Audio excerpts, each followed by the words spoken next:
Hey guys, so I don't know what kind of issue you have if your Google Analytics is not showing data, but keep in mind that GA4 has about 24-hour lag time in the reporting. You only see today's traffic in the real-time reports. If you want to make sure that the page is tracking correctly, go to Admin, Data Display, Debug View, and you will see the current events being triggered on the site, like page views. To test a specific page, you want to use the Google Tags Manager preview mode.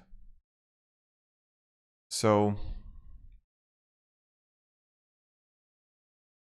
there is this also post that you just want to do this in Chrome browser, enter developer mode and go to sources panel and make sure Google Analytics is listed as source on the page.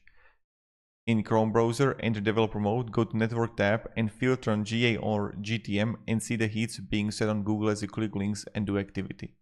And you just want to follow this based off this video and this Reddit post, and I hope it's going to help you.